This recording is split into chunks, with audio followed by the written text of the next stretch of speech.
Vamos a ver un ejemplo más acerca de la relación entre la función de masa de probabilidad, que es el concepto que acabamos de ver en el video anterior, y su relación con la tabla de frecuencias, más particularmente con la columna de frecuencia relativa, y cómo a través incrementando el tamaño de muestra, es decir, el número de observaciones, vemos cómo esta frecuencia relativa se va acercando a la función de masa de probabilidad que, como dijimos, es una cantidad teórica.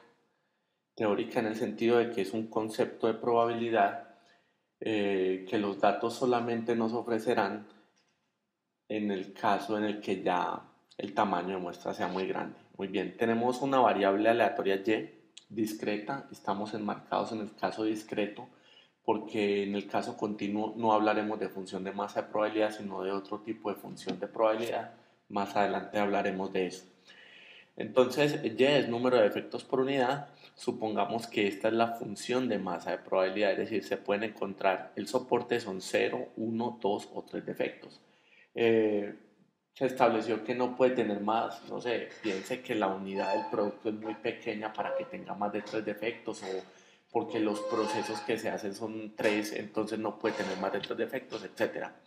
Obviamente no pueden haber valores negativos, no es lógico que esta variable tome valores negativos, ni es lógico tampoco que tome valores en un intervalo, puesto que estamos hablando del número de efectos. El número es contable, luego deben ser enteros positivos, incluyendo el cero. Bien, entonces se espera que el 30% de las unidades tengan cero defectos. En general, toda la población de unidades producidas. Un defecto el 50% de la población, dos defectos el 15% de la población, tres defectos el 5% de la población. Observen que la probabilidad de observar cualquiera de estos valores, es decir, 0, 1, 2 o 3, de acuerdo con el axioma 3, es 1. Y si sumamos punto .3, punto .5, punto .15 y punto .05, tenemos ese 1. Después hablaremos un poquito mejor de eso. Muy bien. En un programa de computador, una hoja de cálculo, eh, simulé, se simularon 100, 1000 y 10.000 datos independientemente de esta variable aleatoria, como si hubiera cogido 100 unidades y hubiera contado el número de efectos y hubiera anotado cada uno de los valores. Ese sería este caso para 100. Tenemos aquí, les recuerdo, 100 unidades. Esta es la tabla de frecuencias para 1000 y para 10.000. Bien, pero nos vamos a enfocar más que todo en la función de masa, perdón, en la frecuencia relativa. Recuerden que a partir del video pasado, lo que pasa es que el teclado no me da para hacer eso, pero a partir del video pasado llamamos esto F corro, ¿ya?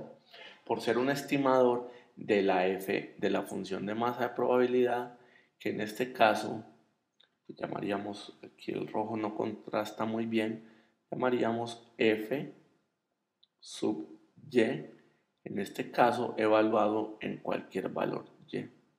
Bien, entonces tenemos pues que, por ejemplo, para 100 datos, observen que pues lo esperado es observar un 30% de unidades con cero defectos, se observó apenas un 21%. Para unos se esperaba un 50%, eso es lo teórico, es decir, en general la población total, si yo reuniera todas las posibles unidades producidas y a producir, el 50% tendrían una unidad, perdón, un defecto por unidad. O sea, el 50% de todas las unidades tendrían un defecto, ¿ya?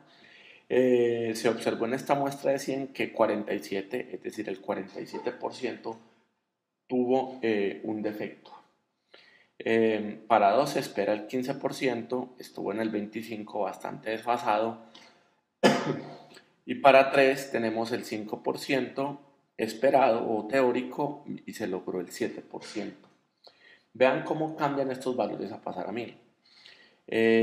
Ya para 0 nos estabilizamos, ya alcanzamos el valor ideal.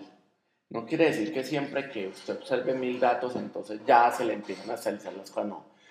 La idea el propósito de este ejemplo es mostrarles cómo a medida que el tamaño de muestra se va incrementando, se va logrando y se va observando que efectivamente F gorro se va transformando en F sub Y pues en un valor particular, ¿ya? Por ejemplo, F gorro de 0 será F de 0, F gorro de 1 será F de 1. Bien, con 1 ya está la diferencia, también se acortó. Lo esperado o lo teórico es el 50%. En estas 1000 observaciones se observó un 48%. 2, 16%, 15% y 3, 5% y 6%. Vean ya cómo no hay mucha diferencia entre F gorro, la frecuencia relativa, y la función de masa de probabilidad, que es el concepto poblacional. Bien, y ya para los 10.000 datos, o sea, para 10.000 observaciones, ojo, recuerden, se hizo una muestra de 100, luego una muestra totalmente distinta de 1000 y luego una muestra totalmente distinta de 10.000. Aquí ya logramos, aunque aquí hay un redondeo, ¿no? Porque 3019 de 10.000 es el 30.19%. El problema fue que, bueno, quizá por facilidad, redondeé solamente, facilidad de visualización, redondeé solamente a 2 decimales. En este redondeo a 2 decimales ya se observa la aproximación, pues se observa pues que son iguales los valores 30%, 30, 50, 50, punto 15, punto 15 y punto 05, punto 05.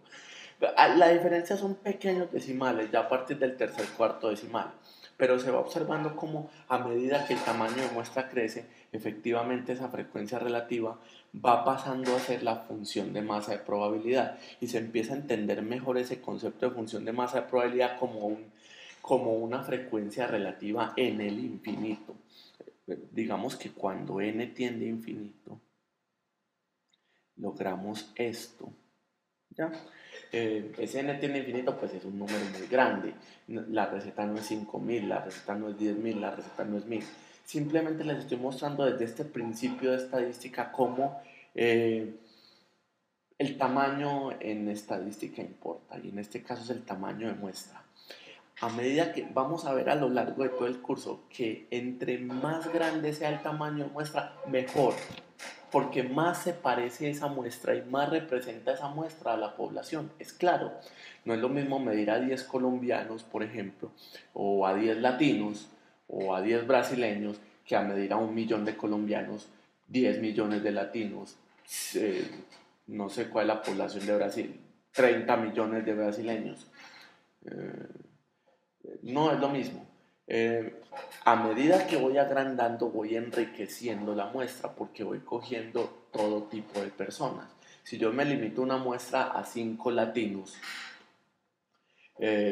quizás esté muy sesgada. Pude haber cogido, así los hayas cogido aleatoriamente, 5 latinos no representan a todos los latinos. En cambio, no diría 500 latinos, si hay más diversidad.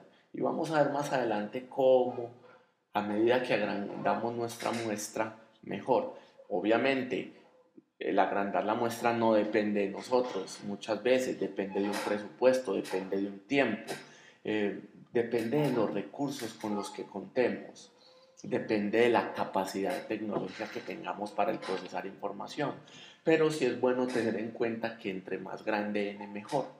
Entre más grande el tamaño de muestra, mejor. Y aquí lo vamos viendo, lo recordaremos más adelante. Me quiero centrar más que todo como la función de masa de probabilidad es una versión refinada o teórica de la frecuencia relativa, que es la versión muestral de esa función de masa de probabilidad. Continuaremos después con esas propiedades de la función de masa de probabilidad, recordando. En el próximo video retomaremos el cuento de que una función de masa de probabilidad es realmente una probabilidad y por lo tanto está enmarcada en los axiomas de probabilidad y en las dos propiedades adicionales que vimos, es decir, en las 5 reglas. Y recuerden que les debo otras 2 reglas. Por ahora eso es todo. Continuaremos entonces con esas propiedades de la función de masa de probabilidad. Muchas gracias.